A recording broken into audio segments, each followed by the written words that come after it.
Symbiotic Panentheism and Religion, a conclusion. Our thoughts turn to an understanding we had not quite grasped before.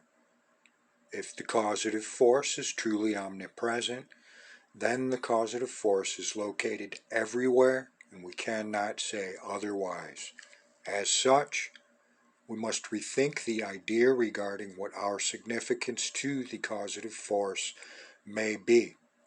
Are we still an unnecessary entity to the causative force if we exist within her?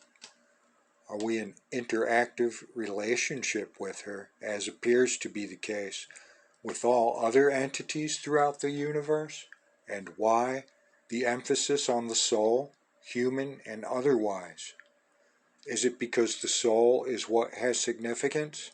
Is it because it is the soul through which the causative force does things it would otherwise be unable to do? How could the causative force be all-powerful, all-knowing, all-present, if there is something she cannot do? In order to answer these types of questions, we have to begin thinking differently. We have to look at the big picture. If you exist in a universe that is inside the causative force, then you are part of that causative force. If your essence is the soul, then your soul, or you as a soul, is part of that causative force. If your soul is a part of the causative force, then your soul must have some significance to the causative force. If your soul has significance to the causative force, then it must impact the causative force in one shape or form. If the soul impacts the causative force, then it must impact her in a manner in which only souls can. It seems complicated, yet it is simple. The key is that you are in the causative force. You are a part or an emanation of that causative force being made in its image. So what you do is actually being done by a part of the causative force herself. Spirit in matter.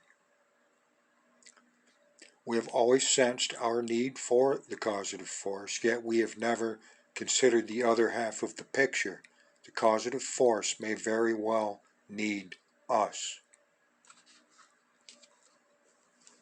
This dependency upon each other is a form of symbiosis, and this can be communicated in relational theologies as well, such as process and open theism. Each person has significance, and regardless of race, color, or creed, is equal to the causative force in some degree. Since we may all be a part of the causative force, panentheism, we have no choice but to acknowledge the significance and equality of each other. We have no choice but to acknowledge the significance of other life forms and the sacredness of each other's environment, for that is the very medium through which we journey.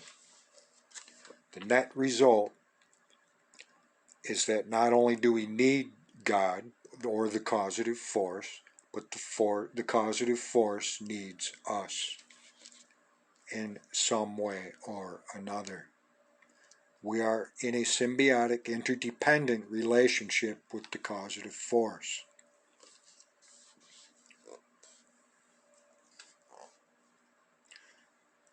Your need of God is only half the picture. The other half is that God needs you. Thus develops the larger picture, the picture of symbiotic panentheism. Over the last 4,000 years, through 500-year cycles, all three now appear to have emerged in their own right. So now what?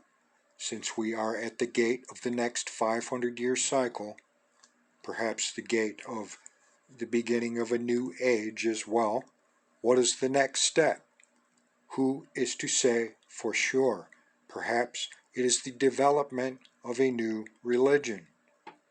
Perhaps it will be a new form of gaining insight, or perhaps it will be the unification of all three. Perhaps it will be the coming to terms, the establishment of union of religion, philosophy, and science. After all, these three have been at odds and struggling to maintain the recognition they feel they deserve regarding their contribution to the understanding of a causative force in life itself, ever since their individual emergence into the realm of human history. The struggle, the power struggles between religion, philosophy, and science to maintain their unique identities and significance in terms of understanding a causative force has been a long time, and at many times very unpleasant experience for humans. Perhaps the next 500-year cycle is meant to bring peace between the three, or perhaps not.